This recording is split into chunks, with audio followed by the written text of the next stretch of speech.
there was an announcement about Solana and the CME potentially offering a Solana futures ETF, Frank. I think that would be amazing for the industry because it would be the precursor to eventually getting a Solana cash ETF like you've seen with Ethereum. So as this starts to flesh out, as the Trump administration's regulatory framework starts to flesh out, I think you'll see that we're literally in the opposite. It's almost like you went through the Hall of Mirrors in Alice in Wonderland. We were in a very anti-crypto position in the Biden administration, and now we're going to almost the exact opposite in the Trump administration. So I like, very bullish this year for most of these coins. The crypto world is on the verge of an earth-shattering shift, and you can thank one man for it, President Donald Trump. His administration is ripping apart the old, restrictive regulatory chains and replacing them with a pro-growth, pro-innovation framework that could send Bitcoin, Ethereum, and especially Solana into the stratosphere. The latest bombshell? A potential Solana futures ETF, setting the stage for a Solana cash ETF that could obliterate the barriers holding crypto back. This isn't just a policy change, it's a full-blown regulatory revolution. Unlike Biden's chokehold on the industry, Trump's team is throwing gasoline on the fire, igniting what could be the most explosive bull run in crypto history. This radical U-turn is nothing short of stepping through a financial looking glass. One moment, the industry was suffocating under restrictions. The next, it's breathing fresh air and sprinting toward mass adoption. Anthony Scaramucci, a crypto insider and former White House player, isn't just watching from the sidelines, he's calling it out loud. With years at Skybridge Capital and first-hand experience in the political game, Scaramucci sees what's coming, a regulatory landscape that could propel crypto to heights we've never seen before. Buckle up, this bull run is coming, and it's going to be wild. As we bring you clips from his interviews, please take a little time to like this video, subscribe to the channel, and turn on post notifications for more videos like this.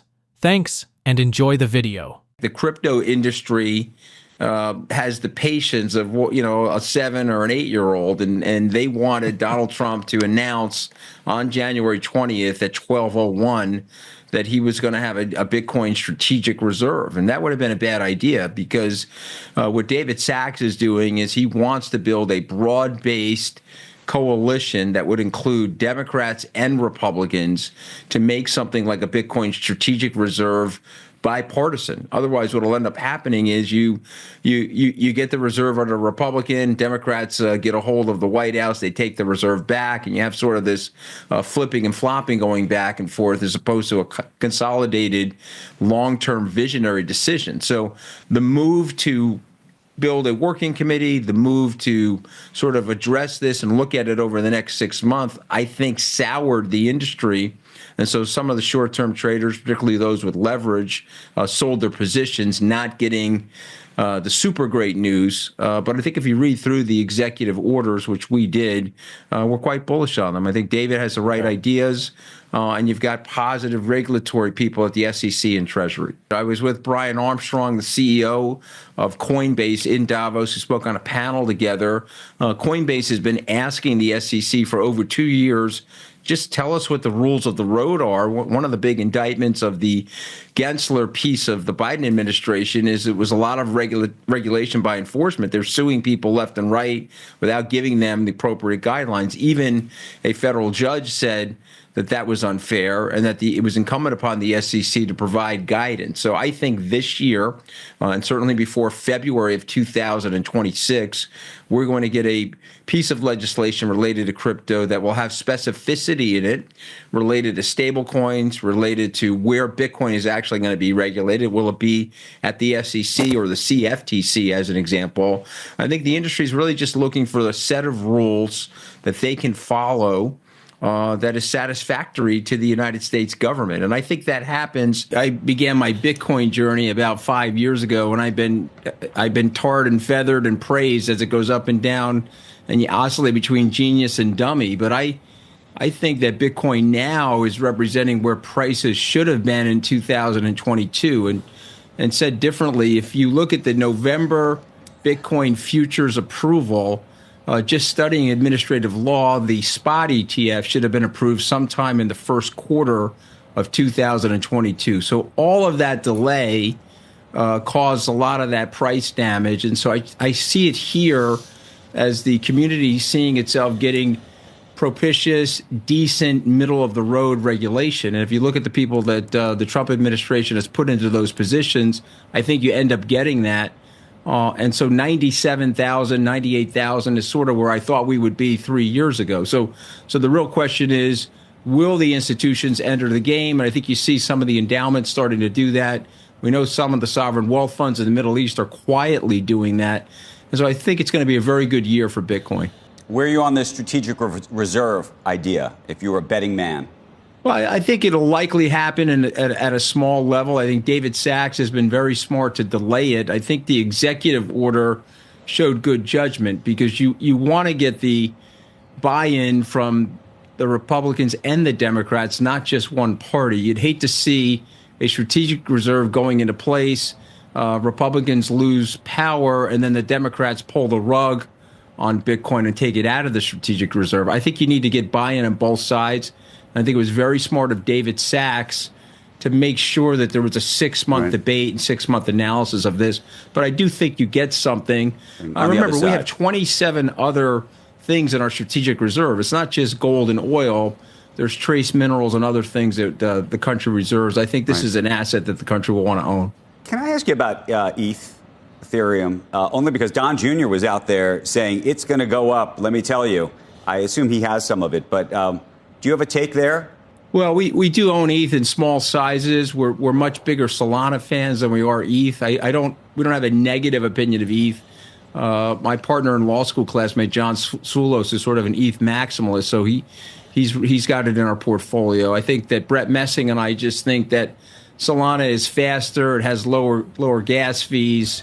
And I think it's the one that's going to win the race, if you will, in terms of going into the tokenization world. Right. If Larry Fink is right and we end up tokenizing stocks and bonds, I think Solana would probably be a more obvious choice. When Becky is interviewing Warren Buffett and he's talking about cryptocurrency, this is the stuff that I think would aggravate him. I think if you're looking at this stuff, these are gambling tokens effectively, and there's a fury around them, and there's a tulip mania about them. And I think in the minds of some of the older investors, it causes contagion onto Bitcoin. People think, okay, well, maybe Bitcoin is just a very big meme coin. Right. But what about the one that's called poop coin? I mean, there's that one was trading higher. I don't know any poop coin or jail bond or jail whatever it's called coin or Trump jail coin. Jail stool. Okay, I own Bitcoin, Solana, Avalanche. We have a position in Polkadot and things like that, and these are assets that we think are going to grow in the world of tokenization. Of course, we believe that Bitcoin is digital property and a store of value. Anthony Scaramucci revealed that he had been associated with Bitcoin for almost 5 years, going through emotional ups and downs as its value fluctuated. He believes Bitcoin's present price is where it should have been in 2022, with delayed approval of Bitcoin futures and spot ETFs being a big influence. Anthony Scaramucci believes institutions will enter the market, as certain endowments and sovereign wealth funds have already done so. He believes Bitcoin can hit $97,000 to $98,000.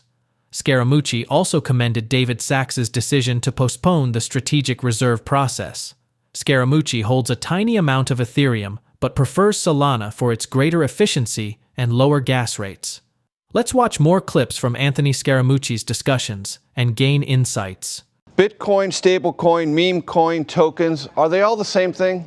No. And so what Bitcoin really is, and without giving up too much detail on television to bore people, but it's become a durable, stable, long-term store of value. And I say stable because it's never been hacked. It's sort of impregnable, and it's scarce, and it's immutable.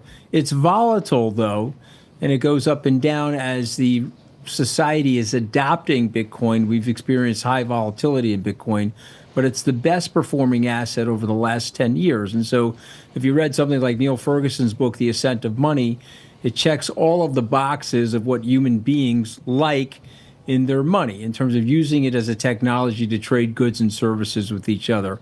A meme coin is really just a gambling token. It has a blockchain technology to it, and you can transfer it back and forth to each other, but it really doesn't have that much value, and it hasn't really been adopted by the mainstream financial institutions. And you mentioned some other things. Those are also, security-like instruments in the world of technology, but nothing is as durable or as sustainable as Bitcoin. And President Trump, right before Inauguration Day, created his own meme coin. What is your reaction to that? Well, listen, I would ask people to read the Wall Street Journal's editorial yesterday just describing the great conflict of interest that represents. And so Mr. Trump is basically setting up a gambling token 48 hours before he becomes the most powerful person in the world. And so that token rose in value, went down in value. People are trading that token around the world. And I think its fully diluted market capitalization is about 35 billion. Mr. Trump controls 80% of that coin.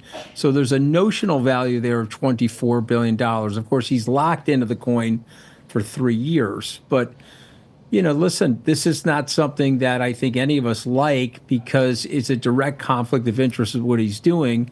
And it will create a central clearing station, as the Wall Street Journal points out.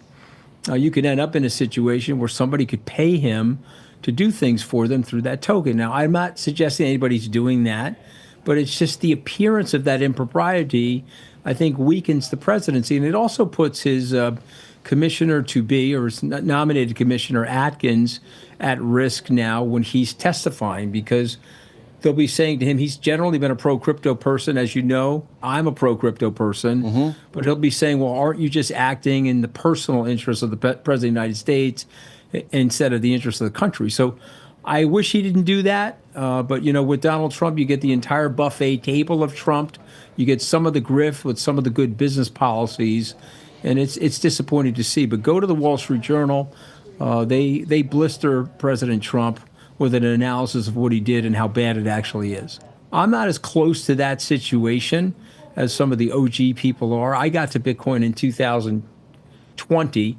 Ross and the other guys got there in 2009, 10. So I'm not as familiar with the fact set, but I can tell you that there's Bitcoiners, the original Bitcoiners, are very pleased with that decision by Donald Trump to pardon him. Anthony Scaramucci separates Bitcoin from other digital currencies, describing it as a durable, stable, long-term value that has never been hacked and is scarce. He distinguishes meme coins, or gambling tokens, from popular adoption and worth. Scaramucci cites Neil Ferguson's book, The Ascent of Money, to argue that Bitcoin meets all of the criteria for what people want in money. He feels Bitcoin is the best-performing asset over the last decade. Anthony Scaramucci condemns President Trump's establishment of his digital currency, claiming a conflict of interest and probable wrongdoing. He points out that Trump owns 80% of the coin and that its notional worth is roughly $24 billion. Scaramucci cites a Wall Street Journal editorial about the conflict of interest and potential corruption. He is concerned that this could lead to a situation in which someone pays Trump to do things using the token. Scaramucci further warns that this approach might damage the administration and jeopardize Trump's appointed commissioner, Atkins, during his hearing. Scaramucci argues that President Trump's pardon of Ross Ulbricht pleased early-stage Bitcoin fans.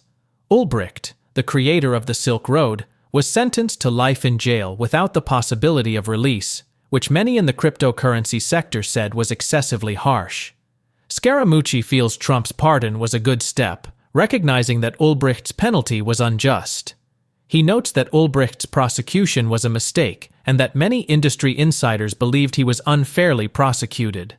Scaramucci praised Trump's decision to pardon Ulbricht, calling it a reasonable move. He also notes that the original set of Bitcoin aficionados, who were in the early stages, were pleased with the pardon. Can cryptocurrency regulations strike a balance between protecting investors and promoting innovation? Please drop your thoughts in the comments below, share this video, and hit your thumbs on the like button. Thanks for watching. Don't forget to subscribe.